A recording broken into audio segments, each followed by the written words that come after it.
live with the sound. Did you guys see that video of... Wait, I didn't know what's happening. Double kill. That's Quadra it. kill. Okay, sorry. Penta kill.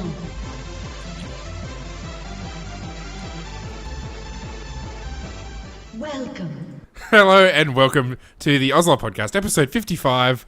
My name is Carrot Colossus. I'm the host of the show, and I'm joined by two noisy guys who talk during the introduction when the actual stream's going, and they're not aware that there need microphones on. So I'm joined by Clerical Error, and returning from his gallivanting trip around Europe is Ralph Vespucci Panabianco.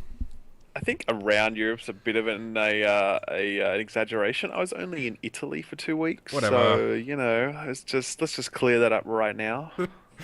Fine. And in that Around 2 weeks, Italy. you forgot what remaining silent during the intro was all Yeah, about. yeah. I did. I It's a missed that for skill. some reason. And then I was like, did you guys see that thing on Reddit? And you're like, what? Shut Yeah. up, man! Shut up! See, the We're so benefit of me is offended when you weren't here. I had my microphone off, so the stream wouldn't have actually heard me like telling you just shut up. So Okay, that's good. But wouldn't have seen my face palm as well. I'm just like, anyway, we're professionals, guys. So don't doubt the professionalism Super of our profesh. podcast. Exactly. That's right. Now we are live. If you're not watching the stream, we are live on twitch.tv/tforce podcast. We do it. Well, we normally do it Monday nights. Tonight it's on a Wednesday night, but ordinarily Monday nights from 8 p.m. Australian Eastern Standard Time. Now, because of Worlds, I think there's some Worlds actually lands on a Monday in the next couple of weeks, so there might be a bit of here and there all over the place as we sort of fit around watching Worlds. So make sure you follow us on Twitter, twitter.com/OzLoL podcast, or facebook.com/OzLoL podcast. And basically that will help you keep up to date with all that is happening with the show. Also remember that our website is ozlol.trinityforcepodcast.com, and from there you can download all our previous shows, get our links to iTunes, you can donate, and you can find all our social media stuff if you happen to forget it. And now don't forget that our sister podcast, the Trinity Force podcast, twice a week on Wednesdays and Fridays it releases. And then the T-Force LCS rundown, which of course, being, during the time of Worlds, they've got a lot happening. So if you want to have the best analysis of what's going on, and we'll talk about Worlds as well, but they talk about it for like a whole hour. So make sure you find out, listen to them. And a reminder, there's no Battle Arena this week because of the group stage of Worlds. So Group C and D are on. So we'll be watching that and not watching you. But we will be back probably the week after. Just to clarify, I'm not sure because I haven't kept up with T-Force this last 2 weeks I've been away. Did they have Ghost Crawler on yet, or is that happening? Or That's happening tomorrow. That's actually a good run out. So yeah, tomorrow. So this would be Thursday morning. From I think they start about 10 o'clock Australian Eastern Standard Time. So if you want to watch that live, so that's Ghost Crawler being kind of one of the sort of senior game design guys at Riot. He's got a background in WoW and Age of Empires, so that might mean something to some of you. kind of a big deal. Yeah, he's kind of a big deal. In the words of Joe Biden. So yeah, that's. I'm actually quite looking forward to that. So make sure you tune in for that, and we'll catch it on the podcast. And so I think we'll start. Well, we got some stuff happening. So obviously, Worlds is happening, and we're going to be talking about it in a sec. But also patch 4.17, which will come on Friday morning at about 2 a.m. So Friday morning, the patch 4.17 will be coming, and we're going to talk about some of the stuff that's probably going to be in that patch. Looking at what's on the PB, so the Soraka and Victor change, well, we might get to the Victor changes. We'll see how we go for time. So make sure you're ready for that. And let's talk about Worlds, because Worlds has been happening. It's been fun. Yeah, it has. What do you guys reckon of what you've seen? So we've had if you're not keeping up to date with it, Group A and B were played Thursday through to Sunday in Taipei, in Taiwan. Had such teams as Samsung Galaxy White, We've had TSM. There was who else played? No, I completely mind blanked. Uh, This is why we have AHQ, Yeah, HQ, TSM, Dark Passage. Dark Passage, Samsung White, not OMG, sorry, it was Edward Gaming, Yeah, and Starhorn Royal Club, SK, Starhorn Royal, that's it, and TPA, SK, Taipei and Assassins. TPA. Yep, perfect, exactly. So, yeah, what do you guys reckon of the games? I guess the first thing I would talk about is there's this really awesome video on Reddit that you guys, this is what I was talking about during the intro, of the shoutcasters and what it's like, the perspective that they have when they're casting a game. If you haven't seen it yet, go to just like Google like shoutcasters at Worlds or something, and it's really amazing. It's actually to see. watching them shoutcast. Yeah, I've seen that video. That's really cool. They're looking down on this like big plasma screen TV or whatever, so it's kind of like they're like standing over this TV as it's facing up at them, and they're like standing over it and yelling. It's just really quite funny. Anyway, I just wanted to put that out there because it's just sort of, cool. I think it was quite emblematic of the whole, like the energy of Worlds. Like it was really just fun to see them like really passionate about it and really enjoying themselves. And obviously the fans were as well. And like, it's a great time for League, like Worlds is just this awesome thing where everyone gets together, and like, we're not really talking about trolling and toxicity and all that sort of rubbish in the community at this point. We're just talking about how cool it is to watch this awesome tournament. So I think it's a pretty great event that goes on each year, and I definitely enjoyed what I won. So yes, but I didn't answer your question about the game. So Steve, I'll let you answer that one about the games. Nice.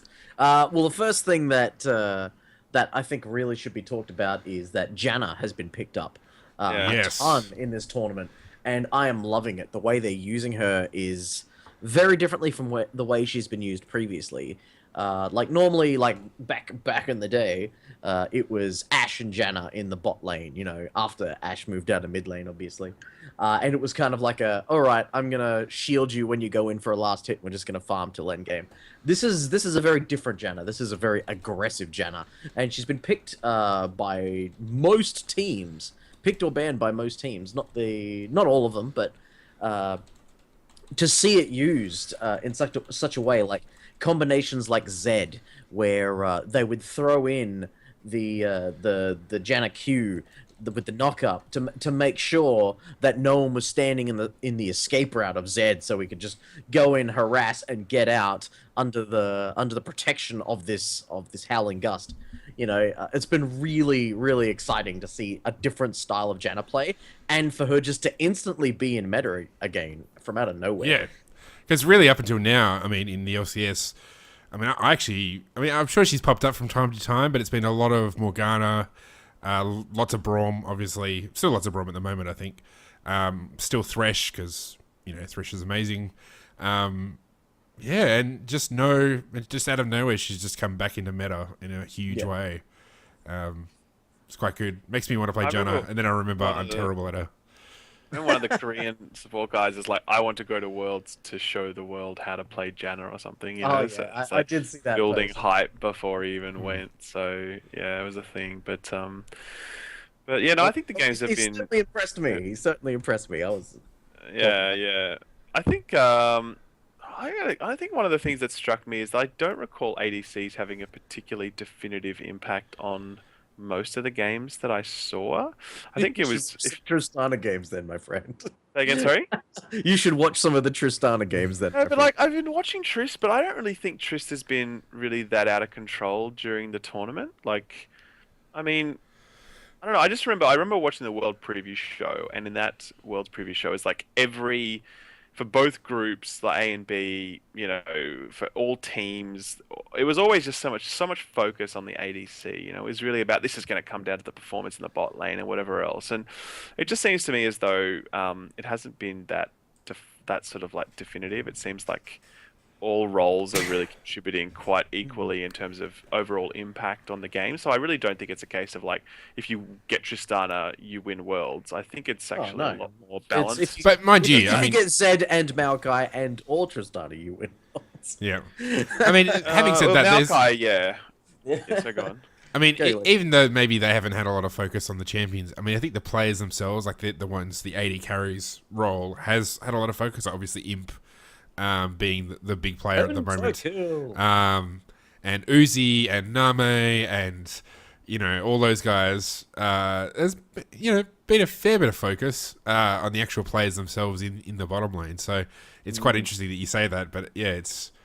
They're some of the biggest matchups, and certainly Imp. Oh my gosh, he's had some just amazing plays.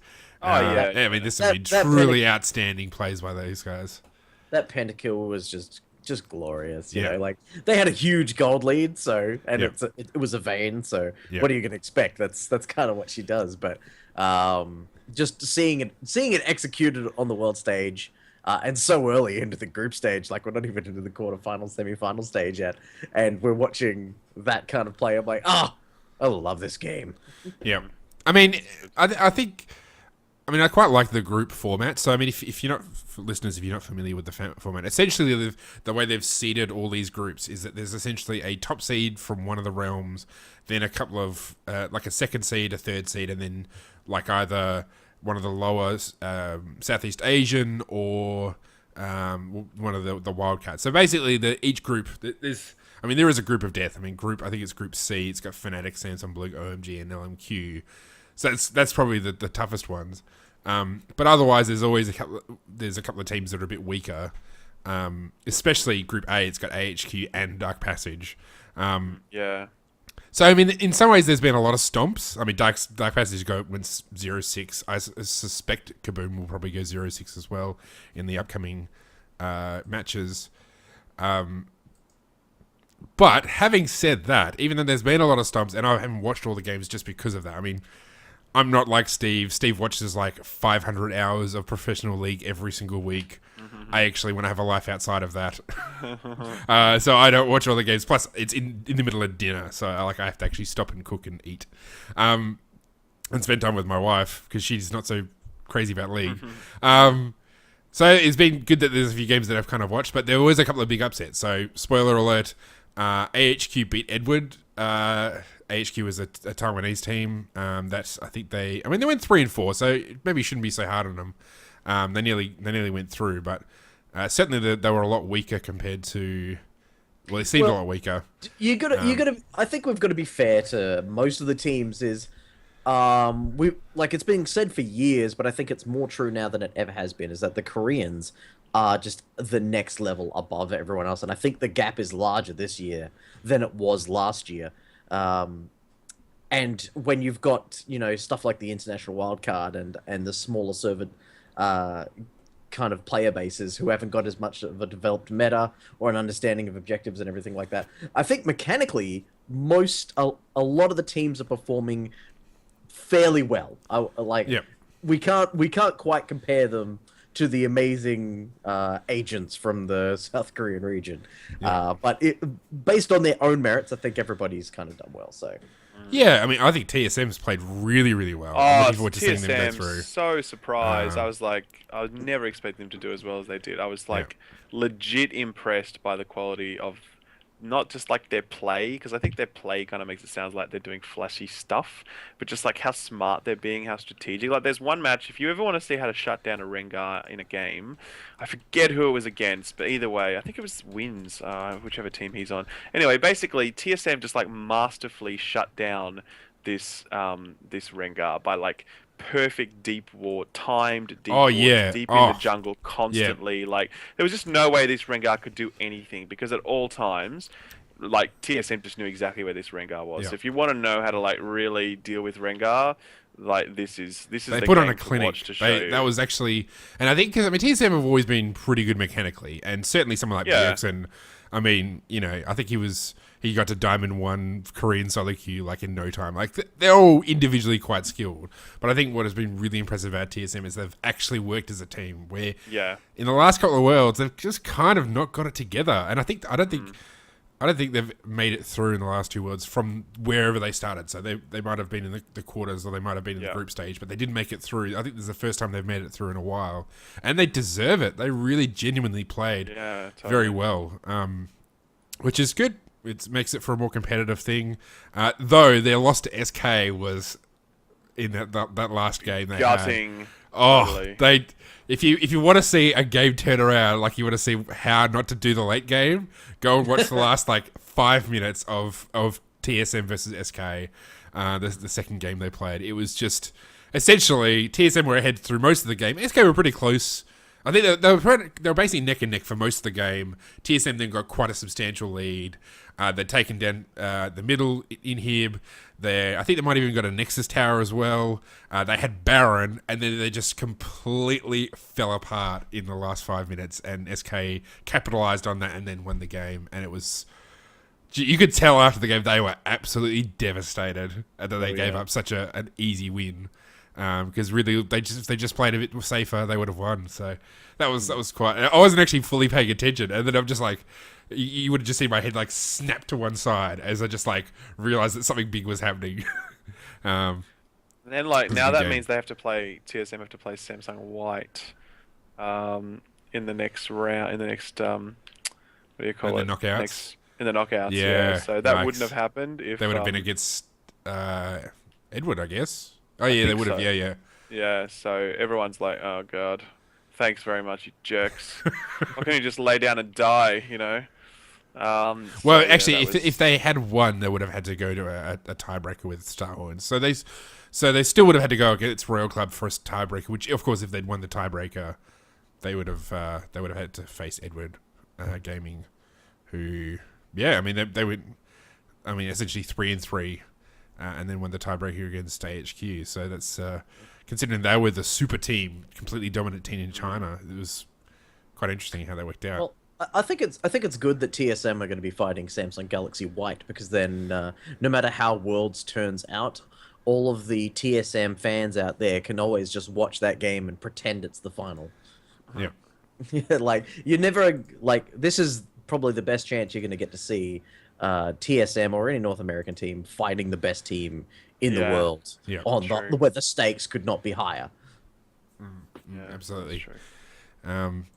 So this week, is there anything else you guys wanted to say about the Group A and B? I wanted to say that the TSM versus TPA match, I think it was day 3. I can't remember which day it was now. But I actually tweeted about it. There's a lot of fundamentals that you can learn from that game. I wouldn't say it's the best game of the series, but their first game or their second game? Their second game. Okay, so that was Saturday. Was that day 3? Yep, day 3. Yep. Yeah. Okay. Yeah. Just watch the way that TSM play that game.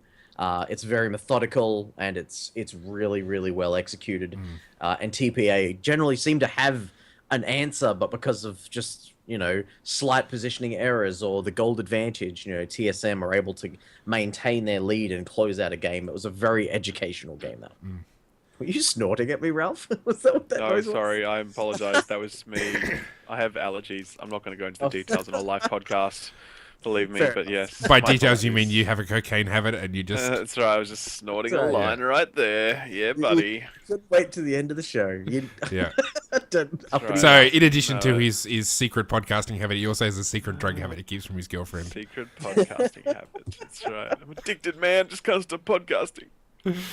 All right. Well, this week for Group C, we've got Fnatic, Samsung Blue, OMG, and LMQ, that would be the Group of Death. And then Group D is Alliance, Cloud9, Kaboom, and Najin White Shield. So what do you guys reckon? Actually, did you guys do the picks, the world's picks? No, I didn't get the chance. It was like such a small window. Yeah, it was like 2 days. It was like, do this in the next 2 days and it's closed. I'm like, oh, okay, thanks, Riot. So no, I did not get to do that. I didn't actually get a chance to do it. I sent the link to myself to check when I got home, and I didn't get a chance to check my emails that night. So okay, yeah. But I did say since this is a podcast of record of repute, I'm sure if you do your picks live on air, we can hold you to them. So I already said White was going to take it, and if not them, then Blue. That was I think I said that last week or the week before. Okay, so I picked for Group C. The results will be Blue, Samsung Blue, Fnatic, OMG, LMQ, and then Group D. I think Alliance is going to go out on top. I think they're going to really dig deep. Alliance? Yeah. Really? I'm going for the risky bet. Alliance. Who else in that group? Well, they've got Najin White Shield, Cloud9, and Kaboom. Cloud9 have not been looking very good this season. No, they haven't. But White since Shield, the midway though, point. surely Well, they're the number 3 Korean team, I think. Yeah, exactly. So You think Alliance is better than number 3 Korean team? Yeah, I think that they've got a good chance. I mean, I think it might be close. Like, I think you go either way with those two. I went with Alliance just because I'd like to see a European team go out on top instead of just all Asian teams. But I think, I think Alliance has got a good chance. I mean, they're probably one of the best teams Europe's ever put out. I mean, really alongside Fnatic. And the reason Fnatic are probably going to go to the top of their group stage is because they're up against Samsung Blue, which is like the best Korean team. So kind of cool to see Frog in action on the world stage. I mean, he was good fun to watch at what do you call it, at All Stars. So seeing him there in a competitive tournament where he's focused up and etc. I think it'd be quite good. Yeah. All right. Well, do you guys want to add anything else to? Oh, what do you, love it. Vic? Sorry, Ralph. Did you want to do your picks? Who do you think? I don't really have picks, to be honest with you. I don't know the teams well enough to be able to say. All I know is that Korea, from everything I've seen, are just so ridiculously strong. So if Nugget didn't come out on top, I'd be, and obviously Blue. But if they didn't come out on top, I'd be super surprised. So yeah. All right. Well, let's move on to some other things. So, quickly, you want to mention if you haven't, you can download the Warriors song if you haven't heard that yet. Pretty cool song. Pretty cool song. So the basically the theme for the 2014 Worlds.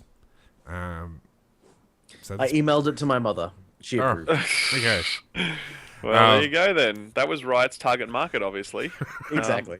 LOL mums, that's essentially what they were aiming for. They're like, we want to break every stereotype of gamers. So let's have a picture of a guy wearing a hood, sitting in his basement at night. I think that's it's a real winner. That's in his attic. Sorry, I think that's what we're aiming for here in terms of. It's called mini-maxing. He's doing it right. Yeah, that's right. He's nailing it. Well, it was good. I was having a chat with a mate of mine last night who is a non-gamer, and I was able to say, oh, yeah, they did a song with Imagine Dragons. He's like, oh, yeah, I know who they are. So, little point of connection there. It'll be interesting to see if they actually play on this, like, before the actual final itself. So, because, well, I'm guessing they're not going to have an electric cello chick this time round. To everybody's loss. What were we talking about for weeks? Yeah, so maybe they'll have some other random musician just come onto stage with like no prior warning. Bono, boo! Wearing the exact same outfit. That's right. He's like, you've all got my album on your iPhone. You're welcome. Yeah. If surprising people. I don't want your album. And ranked chat restrictions. So, Ralph, did you want to mention quickly what that was? Yeah, so obviously chat restrictions is a thing. I don't actually know if it's a thing in Oceania. I don't think it is, but anyway, the long and the short of it is that if you're really toxic and people are reporting you, etc., you'll eventually get chat restricted, which means you can still play games, but you just can't chat. So that's obviously a pretty cool feature, I think, in general terms when it works. But what Riot have just announced is that if you're chat restricted, first of all, you're not going to be able to play ranked games at all until you lose your chat restriction. It decays over time, so you'll just basically, it's a bit of a timeout like your kind of LP. thing. Like your LP, I suppose, but it decays faster apparently. So that's good news for those who are stuck in the sin bin. But so there's that, and at the same time, if you're super chat restricted, like, because there's like chat restricted, but then there's also like internal metrics within that identify really bad people, and if you're one of those people, then you're not actually going to be getting end of season rewards at all. So obviously that's a really big deal for, to lose those rewards is massive. So I think it's a really, really awesome step. I think it's the more they can do to make being toxic unattractive, the better. So I'm super in fan of this. Hope they bring it to OCE ASAP. This reminds me of something I said a while ago. I don't think it was on the show, but it was those little notes that come up on the screen, like people who are toxic in chat win Yeah, yeah, 30% yeah. less games or something like that. Yeah, and then after that they introduced the chat restrictions, and I'm like, okay, so what you're really doing is this is a buffed toxic people because they're going to win more now because they can't Jeez. type. And therefore, Interesting logic. I like it. It's very right, good that's how logic. maths works. Damn it! Yeah, it's I very love good. statistics. I think it really is something that I find so interesting, like the whole management of all this stuff. Like for instance, I played tiny bits of Dota, and the way that they handle toxicity in their community is so different to League. Like, I mean, There's basically basically a sin bin, isn't there? there is a If you're sin bin. bad the band where There's they like a put a you in a bad separate queue. queue. Yeah, Yeah. totally. And that's like if you're bad, you get stuck in this like terrible queue. And that's I think the greatest thing ever. I think absolutely put these terrible people in the same place and let them rot there together. Do you know what I mean? Like that's perfect. And I don't know why League Riot don't take more aggressive measures in this front. But I suspect it sounds like they're ramping up. It sounds like they are starting to move in this direction. So I think that's really great and totally support any of these sort of initiatives. I mean, somebody's brought that up with Riot Light. Like, if you follow the Red Post collections that Surrender 22, then Riot Light's Riot Light being the guy in charge of all the behavior Yeah. management stuff. Um, it seems he regularly gets asked that question, and essentially, if I recall correctly, what his answer is that they want to try stuff that actually sort of Yeah. reform. Because basically, it seems like in from what he said that say you've say you got 100 league players, like 5 of them are going to misbehave, and 4 of them can probably be reformed through other means, like through chat restrictions and through warnings and this sort of stuff. And then there's that one last person who should get banned. So I think it's basically they could do like the sin bin and like what Dota does, but they're not convinced it actually will deliver a better outcome for players. And plus, he said that people will just make new accounts to avoid Oh that yeah, problem. for sure. Where if you restrict their chat and stuff, then at least they've got the potential to get back in the good books.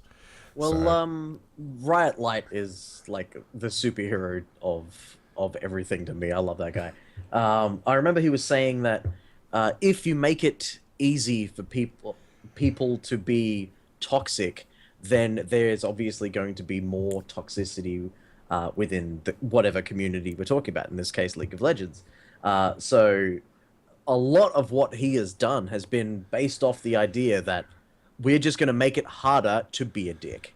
Yep. Like, and it's such a perfect idea. I love everything about that. It's you can chat to your teammates and go, okay, Dragon 27 minutes or whatever. You can do all that, but the second you start, raging at people, then your chances of winning are going to go down. You're not going to be able to type, Dragon timers anymore. You're not going to be able to do all this. Like, I love that approach to it, and it's such a refreshing way to approach any kind of community, let alone one of the ones that I'm most deeply involved with. Yeah, I'm just a huge fan of everything that he's done. all right, well, we'll move on because we've got about half an hour left. So we're going to talk about at least Azir and Soraka. So if you haven't noticed, Azir, Emperor of Shurima, Emperor of the Sands, was released last week. And he is pretty interesting. So you guys, probably the best word to describe it, I would say. I've played a few games with him. Have either of you guys actually seen or played many games with him? I've seen plenty of games with him, but I haven't played a game with him yet. Because I've been overseas. I've been able to stream and watch streams, but have not yet had a chance to play him. So what are people's thoughts? From what I've seen, he looks well. I guess the first thing is that he was super buggy at the beginning, and obviously they had to disable him and the like. And there are still like plenty of montages even now of all the different bugs associated with him. But yeah, he seems very, very complicated. Like the streamers that I watch, I'm subscribed to, whatever. They're obviously really good players, but even they really struggle to get to grips with the mechanics of this guy. Like someone like Braum, you walk in there, you pretty much like know Braum straight away. You know what I mean? You can pick him up and play him. But it seems like this is very, very complicated, very mechanically demanding. So I think it's going to take a while before we really start to see what he's capable of. But it's very, very cool design. I really like him. I think he's a really interesting champion. So I'm really looking forward to getting stuck into him. I looked at him and the way his abilities work and everything, and I thought, instead of, if you wanted to play Zed, but didn't want to have the hassle of being a really cool ninja with burst damage, this is the champ for you. That was when I looked at him, I went, okay, so he throws that forward and he can use that to reposition and he can attack from that. So it's sort of like Zed and everything. But I'm looking at him and I still don't really get what he's meant to do. Now he seems to be like I've watched a couple of games. I haven't played with him, but it's just a little bit strange. Like you can attack towers from perfect safety using your little sand people. The sand people can't actually attack the towers. Oh, I thought, yeah, they can't. No. You can use could, and then they fix if that. you get within range to cast one of his sand soldiers. You Yeah. can cast it on the tower and it deals direct like damage to it. But Oh, basically, you can't hit the towers with your sand soldiers, and they Right. also disintegrate like super quick when they're too close to a tower. So it's not even you can harass people under towers that effectively. Well, you can, but it's nowhere near as effective as when you're in the middle of the lane. Yeah, like whenever I'm looking at a new champion, or even a remake or an existing champion, I always try and figure out what do they do. In the case that I was discussing earlier with Janna, previously my perception of her was very different to what it is now because I've seen her played differently. Previously, it was always Janna is a disengaging champion that's used for safety in lane, so you can run back and prevents tower dives with knockups and stuff. And that was what Janna did. With this champion, I'm like, okay, so he's kind of weird, like he's an inverted Thresh or an Orianna style thing. Like I don't know what composition to put him in. Yeah, it's really confusing me. Like I think we said this last week. If his numbers are good, he'll be picked up competitively because his numbers are good. But I can't see anyone picking him up because he's the right pick for the team. I can imagine people picking him in solo queue all the time because he's very interesting, as Carrot was saying before. He's a very interesting champion. His abilities are very cool and strange and persistent. And hey, he's got sand people, so there will be the natural attraction to that champion. But until I start seeing people who've been playing him for 2 months constantly pulling out some amazing things with his sand people teleport move thing, whatever it's called. Until I start seeing that stuff used in really interesting ways, I'm not really sure what to think of him. Yeah, I mean, I think to sort of summarize how I've viewed him, because I've played a handful of games with him, essentially he's got the zone control of Heimerdinger, but kind of the ability usage of Orianna. But piling on top of that, he's an auto attacker primarily. So, and with the CDR actually ramps up because he's passive is the CDR translates into attack speed. That actually ramps his attack speed up really quickly. So even if you've just bought, say, a Stinger and a Finished Codex, so you get the 20% CDR plus the attack speed of the Stinger, like you already got over one attack per second.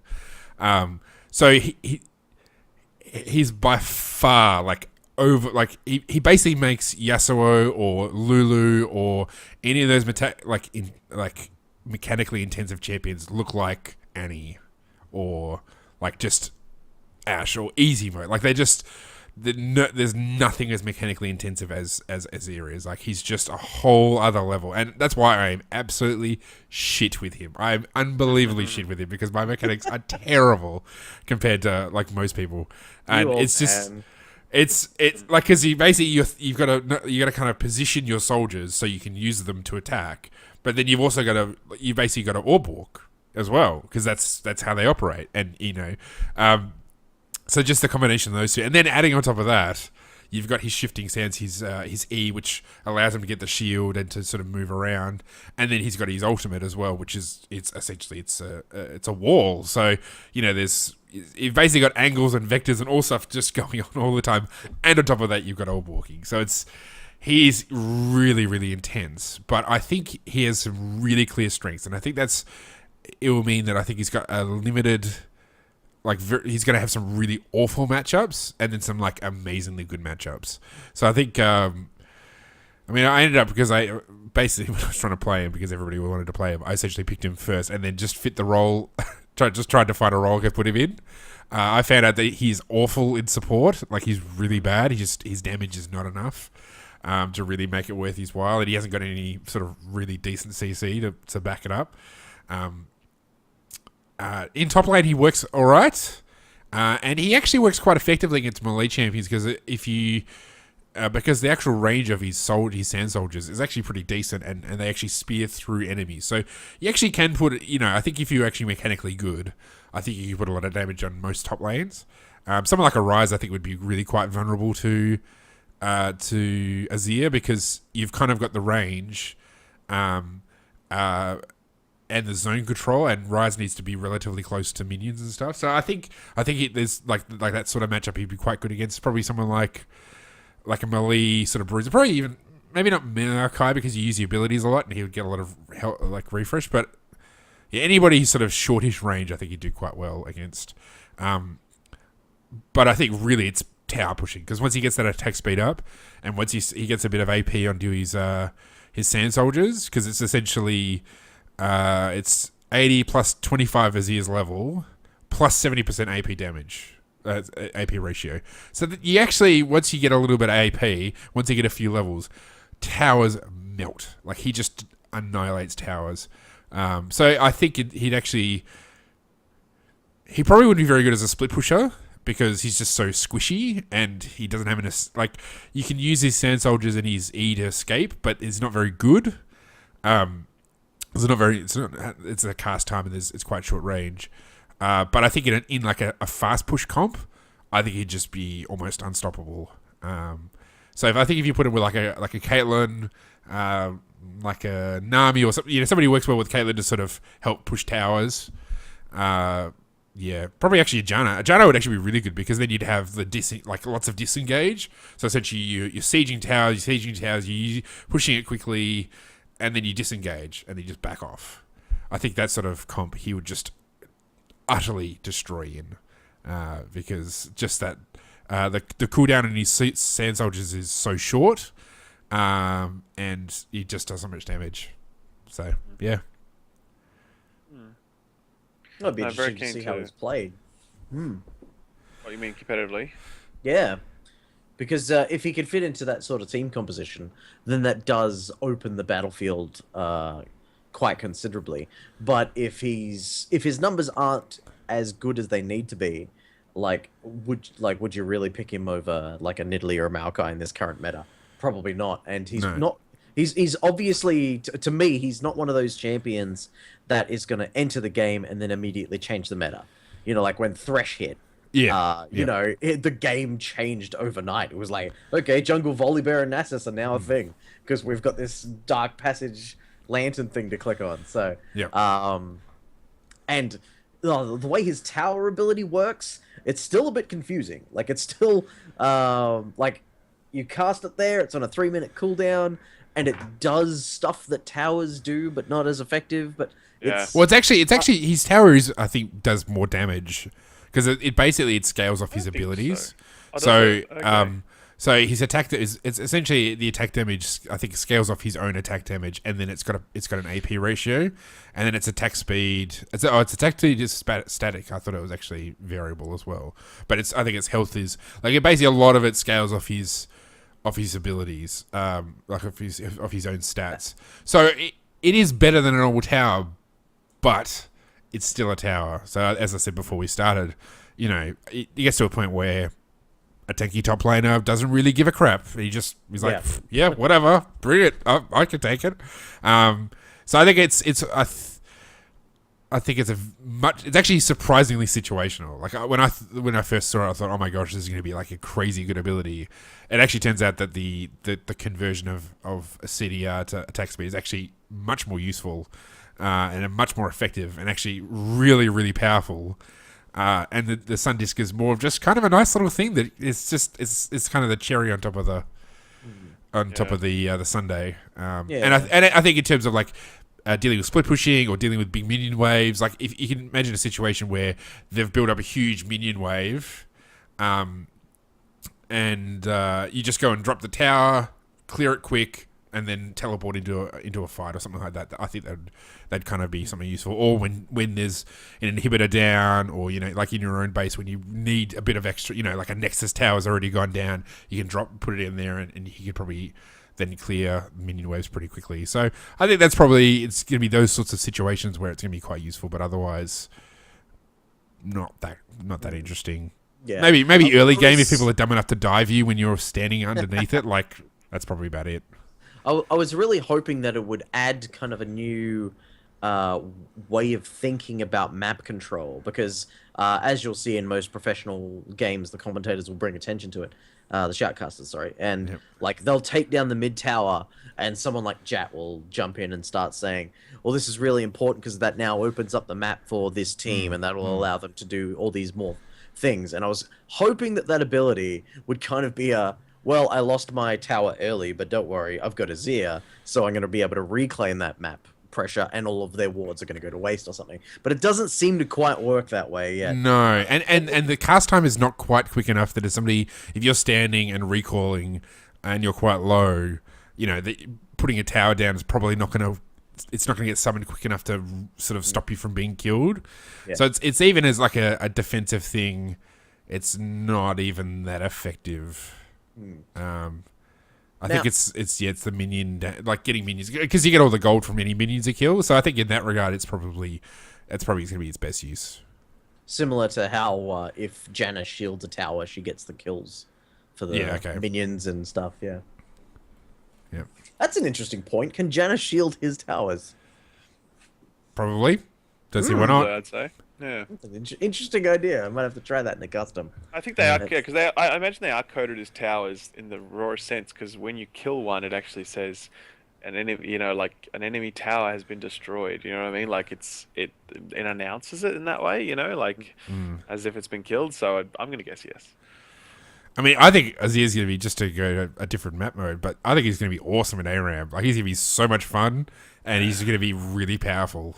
Yeah, probably true. In something like an ARAM. And he's genuinely a lot of fun. Like, even though I found him incredibly frustrating to play because I am so shit mechanically, I actually still had a lot of fun with him, and I think in that sense he's very rewarding. Like I think he really actually epitomizes the sort of design that Riot have been going for, where they've really been talking about, we want to create windows of strength and windows of weakness, and I think more than any champ they've put out recently, he really has that dynamic of very clear strengths, very clear weaknesses. And when you play like a blind pick normal, like that's essentially that's how I had to play it, because I wasn't going to go into, because we don't have draft normals anymore.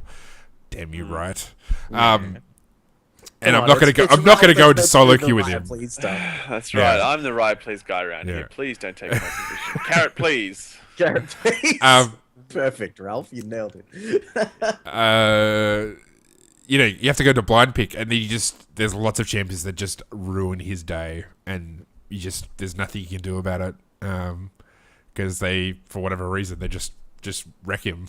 So I'm a little confused about his mana curve throughout the game. Like in the early game, it looks like he gets completely smashed for mana. Like his spell casts are pretty comparable to that of what Alistair used to have before he got buffed, but they don't scale up at all unless this tooltip's completely incorrect. But its Q is 70 at all ranks, Arise his W is at 40 at all ranks, Shifting Sands, which is his E, 60 at all ranks, and his ultimate is always 100 mana, as you'd expect.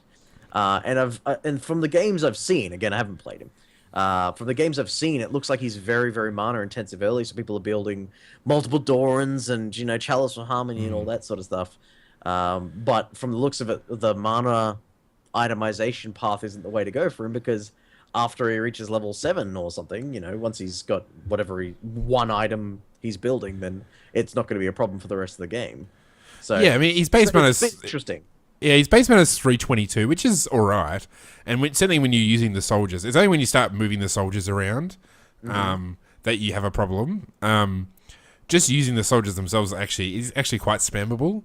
And I mean, in terms of itemization, I started off just trying to build Roa, because Rod of Ages, you think, well, you want to get it as soon as you can because you want it to stack, you want to get the most out of it, so you buy that first. But I actually found, even though it probably leaves you a lot more vulnerable, buying Nash's Tooth, like building that first, so going Fiendish Codex and then going Stinger, actually works a lot better. So I suspect that anything that stops him from building those items, because once you've built those items, he's actually quite effective. Like but if you don't, he's really lackluster in lane. Like he actually needs attack speed more than anything else to stay competitive in the lane. Because in that light, I'd actually like to see him played.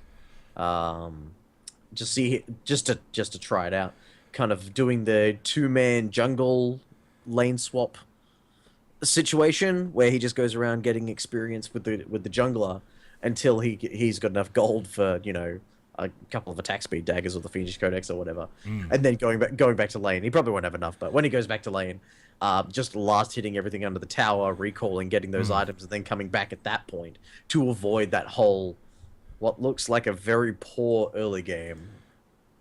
Yeah, it's. I think it's going to really vary, like depend on who you play against. I think, like his Sand Soldiers actually do quite a bit of damage, even early. They're quite alright. And I mean, the orb walking thing is what did my head in because I'm just standing there, and so they got lots of free harass on me. But I think if you're like, I actually think his numbers are probably about right. I mean, obviously I'm not an expert, but I think generally his numbers are probably in the ballpark. I don't think they really need to do that. I think it's going to be more of a style, like learning a style to play with him and stuff like that, rather than sort of changing his numbers. He might need a little bit more damage, maybe. But I think his Sand Soldiers probably do enough damage. Certainly if you go to the Fiendish Codex first, then it gives you a little bit of attack speed, and it gives you actually a nice little boost of AP. And I think that once usually by then you got a bit more mana, so you can sort of, you actually could put a lot of, because it's zone climating, like when you're in his zone, you get really hurt. So yeah, I think he does actually do all right in his early game. He's not great, and certainly he gets a bad matchup, he's going to get wrecked. But yeah, I think there's obviously a lot to wait to see and see what happens. But anyway, I'll let you guys have a final word and then we'll move on because we only got 15 minutes later, and I probably ranted and talked for most of that time. So, anything you guys want to add? Nothing else. I like the color scheme. I like the yellow purple. Yep. It's very like the purple's Pretty. Yeah, obviously there to indicate royalty. Like for those listeners who don't know, purple was always considered the royal color, and it contrasts beautifully with the kind of yellowy gold that they've gone with. So no, I like it. I like him. He looks cool. Normally, I don't go for the custom skins that people make. The ones where they just have it in their own client and people don't otherwise see them. But somebody's done for anybody who's familiar with 40k, they've done a Necron themed one, which is basically like they're like evil Egyptian robots. And it looks so sick. It looks amazing. So yeah, I'm almost tempted to play him just so I can download that custom skin just to play it because it was beast mode. Necron skin. Yeah, I'm googling that right now. I cannot wait. All right, well let's move on to the Soraka because this is I'm actually super excited for this change because I as a support player always want more diversity. Given that there's a new Karma skin coming through, which I'm stoked about, but this new Soraka rework makes her quite exciting in my view. So we'll get into that. So essentially, she's pretty much getting a complete change. They're giving you a new passive, which gives her movement speed boost when she's running towards somebody with low health. They've fiddled with her stats a bit and changed that around. Her Q now is a AoE ability that if you it slows anybody on the outs. Hang on, people in the middle are slowed, and also heals you as well. Her heal actually now drains your health to give other people health, which is an awesome change. Her E now is an AoE silence that can also snare people if they're in the area when it finishes, and then her ult is basically what it was before. So I should also add that if you go back a couple of weeks when I was on the T-Force podcast, we talked about this as well. So if you really want to hear more discussion on this, make sure you check that out. Also new particles. So yeah, what do you guys reckon of the new Soraka? I liked this whole AoE what do you call it? AoE silence zone. Is it around her or is it cast in an It's area? casted in an area. Yeah, I think that's super cool. I think it's a great ability. So apparently, yeah, and I think as I understand it, if people are caught in that when it expires, then they're also rooted in that Yeah, area. for a second. So So it lasts for a second and a half, which is not that long. yeah, And yeah, then enemies that they are silenced until they leave, and then when the zone disappears, they're rooted for a second. yeah. I think it's a really interesting kit. It's certainly far more interesting than what she had before, which was just complete boredom, like the Snoo most City. boring champion ever Yeah. devised. So yeah, I think personally is kind of the not the centerpiece of a kit. But it seems to me as though that's where you're going to be able to make flashy plays with Soraka now, like with that ability. If you can position that correctly, zone them out, get a silence going at just the critical moment. Do you know what I mean? Like if you're facing a Janna, like a Nami, and you silence at just the moment that they're trying to heal their ADC in the Oh, bot lane or something, like that kind of stuff would be pretty cool. You know what I mean? I think her E will be hands down one of the best abilities in the game. Yeah, Just yeah, an AOE silence in a team fight. Imagine if you that's actually huge. land on everybody. It's as good as an movement hold. Like even if Yeah, they move out of it, in that's I that think 1 second where you are engaging and they would counter engage, or they would then use their abilities and they just can't use any of them. yeah, like a mini Blitzcrank ult. Oh yeah, it's just it's crazy. yeah, I think one of the most powerful things about this the new change is actually her passive, it's a two-part passive. One of them, Salvation and Touch of the Cosmos, the names of the passives. Oh, you And forgot about the second so- part. Go. Yeah, Sorry. Salvation. Soraka gains 70% bonus movement speed when running towards allies who are below 40% health. That is a ton of movement speed, like a ton. But the second bit, which I think is the bit that I'm looking forward to, is 20% of Soraka's bonus magic resist and bonus armor is replaced by ability power, 1-for-1. yeah. So Saw I don't that. know about you guys, but I really want to run Magi's Soul Stealer with a Guardian Angel. Based on that passive alone. Like that is like I love that idea. Like Kamikaze Soraka. that's right, because most people, and when you look at the item objectively, most people are buying Guardian Angel for the passive on the ability. They're not buying it for the defensive stats, because the defensive stats are neither here nor there when you compare them to things like Banshee's Veil, Spirit Visage, Sunfire Cape, etc. So, to be able to get the passive and then stack that with a Magi Soul Stealer, which is actually seeing some metagame play. This isn't just for solo kids at the moment, because of Janna.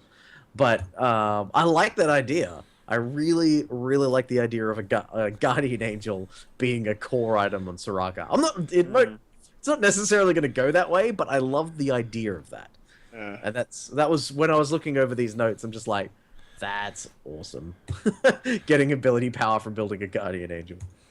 Yeah, and it's gonna be quite a bit. So 40 AP is not bad. I mean, I think it's actually quite a clever solution to a problem they sort of anticipated. That is, Soraka's now just going to be probably as tanky as any support in the game. They're just going to build tank because she wants health, because that's what's going to help her with her healing. Yeah, basically, they've sort of thought, well, we don't want to going full tank and being unkillable, this unkillable healing machine, because I mean, the cooldown on her heal is now going to be 2 seconds at max rank. 2 seconds. Yeah, 2 seconds. That's just Yeah, but crazy. she's not going to be doing anything else. You know what I mean? Like, Yeah. I kind of get that. I think it's good, to be honest. You should really consider what it costs a cast, though. Yeah. 10% Yeah, max yeah. health. Cost. Yeah. Yeah, It so costs yeah. 10% of your max health. Yeah. Not your current health. Current. Yeah. Your max health. So you cast that. What's that? Okay, let's do the math here. 2 seconds. Yeah. How many times do you need to cast that before you kill yourself? Yeah. Admittedly, You can't cast it below 5% health, so Yeah. there's a point at which you cannot actually kill yourself. Though that would be kind of funny if she actually sacrificed herself for the greater I good. reckon they should remove that, to be honest with you. I reckon that'd be cool if she could sacrifice herself to, when I saw that, I was like, why put that in? Like, I'm sorry, if I want to kill myself to heal someone, then let me do that. Do you know what I mean? Yeah. So, yeah. But I mean, even, like, given that she's still got... So say you say you get her into a team fight, she casts Wish, or, she starts casting Astral Infusion, her heal, on people who start going low. So she can cast that. She's essentially machining, gunning their health back up. She then also casts Starcall, which has got a 5-second cooldown, which that's healing her. So essentially you're going to be spamming WQ, WQ, WQ, WQ. Like, it's going to be like Rise. You just basically just mash the keys. And then when they get low, you hit Wish to try bring it back up. But it's and then of course they're all silenced. So, I mean, I think she probably can last pretty well. Like, if she's not getting hurt, and I guess this is the issue. Like, if she's building full tank, say she's got 3,000 hit points and like 200 armor and 200 MR because she's basically built pure tank. Warmogs. Yeah, well, that's it. That's the whole issue. Like, they wanted to stop her from like building warmogs and just going crazy. Essentially, she's going to be almost impossible to kill, and she just keeps spamming her abilities, healing people up, and then getting her own life back. It's pretty nasty stuff. So it's quite a clever solution that they've essentially nerfed items for her. They've nerfed resistance items for her. That's also kind of buffs her as well because it improves her AP. So it's quite a novel solution. I quite like it a lot. And the Astral, I don't know if you saw the Astral Ambulance little picture they did when they red posted this stuff. I gotta find it for you guys. But basically they did this little picture of Soraka as this like ambulance. That's basically how they thought about her new passive with the movement speed. Yeah.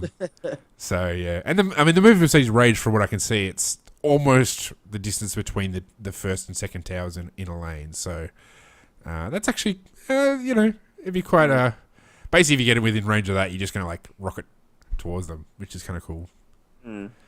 So, yeah, I'm very excited. No more boring Soraka. Yeah. Totally, she can totally destroy in a team fight, and she's going to roam. What's not to like? Very true. True. Enemies standing in the center of a Starcall take 150% damage and are slowed for 2 seconds. Yeah. That's CC. nice. Oh my gosh, CC and Soraka. Very excited. All right, was there anything else you guys wanted to add to that before we finish up? Nope, not for me. The Karma skin coming out looks quite good. I'm so excited about this patch. This patch is like amazing. I got like new Karma skin, rework to Soraka. This is like awesome. Yeah, it's pretty good. It's not very manly though. I'd like to see an evil. They really need like an evil Karma and evil Leona skins, and that would just be wicked. Well, if you're Diana, every Leona skin's an evil Leona skin. Well, that's it. That's true. But they should do like an Eclipse Leona and a like a Sunlight Diana, and have like the roles reversed. This sounds like a DC alternate universe thing. Yeah. Mm-hmm. Where Batman's the bad guy and Joker's the superhero. That kind of thing. Yeah. Batman's parents were never killed, and he turned out to be like a megalomaniac. That sort of stuff's cool. That's what I love about comics. I have all the monies. I'm gonna do terrible things with them. Yeah, great. Batman teams up with Lex Luthor to take down Superman, like stuff like that. Yeah. Who's president? Yeah. I feel outside President Superman. Actually, I before I forget, Steve, I got to find this thing called, I think it's "I Love You But You're Strange." It's basically like all these weird moments in comics, and yeah, it's like when Darkseid got mugged and stuff like this. Like, it's just like all this stuff where in the history of comics, this the most random stuff's happening. Like when Aunt May gets turned into the Herald of Galactus. This is like wicked. Anyway. Okay, well, I think we're pretty much like as off track as you can possibly imagine in a League of Legends podcast. That's my fault. Okay, so next week we'll talk about the Victor rework. It looks pretty exciting, and he's also getting a texture update, which is even also good. Though most of the champs are getting out texture updates in the lead up to the new Summoner's Rift. So that's pretty exciting. So we'll talk about that next week, and we won't actually get a chance to play them before then. And I just, before we finish up, we'll do a shout out. I want to shout out to not the Victor of League, but our Victor, OzLoL Victor, who's in the chat having his own discussion about the virtues, or the pros and cons to Dragon Ball Z, the TV show. So I just want to say shout out to you, my friend, for entertaining yourself as the only person in chat. It's been very novel sitting here watching it go on, especially since I don't know anything about Dragon Ball Z. So shout out to you, sir. Do you guys have any shout outs? No, I don't actually have any shout-outs this week. I've been pretty busy doing other stuff, so I haven't actually had much human interaction. Fair enough. All right, well, this has been episode 55 of the OzLoL podcast. My name is Carrot Colossus. I've been joined by Steve Clerical Error, Garstone, and Ralph VespQT Panabianco, and we're going to be back again next week, episode 56. We're going to be talking about more worlds, we're going to be talking about Victor, and it's all going to be very cool stuff. So join us again next week. Good evening, ladies and gentlemen.